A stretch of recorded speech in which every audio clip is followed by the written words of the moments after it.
오늘도 주님이 공급하여 주시는 풍성한 생명의 양식과 넘치는 은혜와 생명을 주는 보혈의 회복과 참된 평강이 충만하여 넘쳐 나기를 주 예수 그리스도의 이름으로 축복합니다.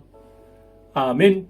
오늘 말씀은 출애굽기 17장 12절 말씀입니다. 모세의 팔이 피곤하매 그들이 돌을 가져다가 모세 아래에 놓아 그가 그 위에 앉게 하고 아론과 훌이 한 사람은 이쪽에서 한 사람은 저쪽에서 모세의 손을 붙들어 올렸더니 그 손이 해가 지도록 내려오지 아니한지라. 아멘. 지혜란 무엇입니까? 힘을 쓸 곳에 쓰는 것이 지혜입니다. 엉뚱한 곳에 내 시간을, 내 인생을 허비하는 것이 아니라 내가 집중해야 될 것을 제대로 알고 올바르게 힘을 집중하는 것입니다.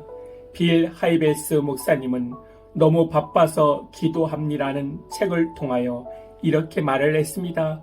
사람들은 바빠지면 무언가를 더 열심히 합니다. 그런데 그 책은 너무 바빠서 기도하지 못하고 교회에 나오지 못하고 일을 해야 됩니다 라고 말하는 것이 아니라 너무 바빠서 기도해야 한다는 것입니다. 이 말은 맞는 말입니다. 그런데 이것은 일방적인 세상적인 접근 방식은 아닙니다. 문제가 생기면, 어려움이 생기면 사람들은 무언가를 더 빠르게 열심히 노력하여 하려고 합니다. 그래서 밤, 낮 구별 없이 문제를 풀려고 아둥바둥합니다. 그런데 이것은 힘을 잘못 쓰는 것입니다. 힘을 써야 할 곳에 힘을 쓰지 않고 엉뚱한 데 쓰고 있는 것입니다. 문제가 복잡해지고 삶이 힘들어질 때 우리가 해야 될 일은 바쁘게 일하는 것이 아니라 우리의 영적인 감각을 깨워야 합니다. 영적인 분별력을 깨워야 합니다. 내 힘으로 풀 수 있는 일이 아니구나 라고 깨달아야 합니다. 그 깨달을 때 우리가 해야 될 일이 무엇입니까? 기도입니다. 힘이 들어서 바빠서 업무의 양이 늘어나서 우리가 바쁘게 일을 해야 되는 것이 아니라 기도의 양을 늘려야 합니다. 일을 하지 말라는 의미는 아닙니다. 일도 해야 되지만 일로만 해결되는 것이 아니라 내 노력과 내 발버둥으로 문제가 해결되는 것이 아니라 하나님의 도우심이 필요하기 때문에 기도해야 합니다. 사람의 열심보다 더 중요한 것은 하나님 앞에 기도하는 것입니다. 그것을 깨달아야 하나님 앞에 기도하게 됩니다.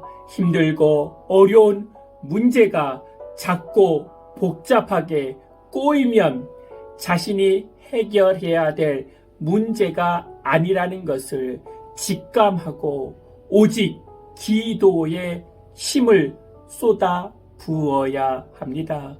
우리가 계획한 대로 되지 않고 자꾸 꼬이고 힘들어지면 빨리 알아차려야 합니다. 본문에 우리에게 주시는 메시지는 무엇입니까? 역사가 현장에서 일어나는 것이 아니고 현장을 넘어 배후에서 역사하시는 하나님께서 도와 주셔야 된다는 것입니다. 여호수아와 군대가 아멜렉에게 밀리면 더 열심히 힘써서 싸워야 될 문제가 아니라 모세의 팔이 올라가야 됩니다. 하나님께서 도와주셔야 됩니다. 이 비밀을 아는 사람은 결국 기도의 자리에서 승부를 거는 것입니다. 세상 사람들은 눈을 부릅뜨고 싸우며 살지만 우리는 그렇지 않습니다. 서둘러 기도의 자리로 가야 합니다. 분주하고 바쁜 삶을 멈추고 기도의 자리로 돌아가야 합니다. 모세는 처음부터 자신이 해야 될 일과 여호수아가 해야 될 일을 구분했습니다. 우리는 항상 기도의 위력을 알고 있어야 합니다. 모세는 기도의 위력을 처음부터 알고 시작했습니다. 모세는 문제가 심각해져서 내가 기도해야 되겠구나 라고 생각하며 산 위로 허겁지겁 올라간 것이 아닙니다. 처음부터 기도로 승부를 건 것입니다. 오늘 코로나19로 사회생활하기가, 삶을 살아나기가 정말로 힘든 시기를 지나가고 있습니다. 우리가 해야 될 일은 기도로 시작하는 것입니다. 하나님의 도와주심으로 시작하는 것입니다. 믿으십니까? 아멘. 하나님, 바쁘기 때문에 기도하게 하여 주시옵소서. 삶이 멈추는 그 시간에 근심과 걱정을 토로하기보다도 하나님 앞에 기도하여 하나님의 도와주심으로 승리를 누릴 수 있도록 주님 깨닫게 하여 주시고 영적으로 분별하게 하여 주시옵소서. 주 예수 그리스도의 이름으로 기도하옵나이다. 아멘. 이제는 우리 주 예수 그리스도의 은혜와 만극하신 하나님의 사랑과 성령님의 내주교통 충만케 하심이 이제부터 영원토록 함께할지어다.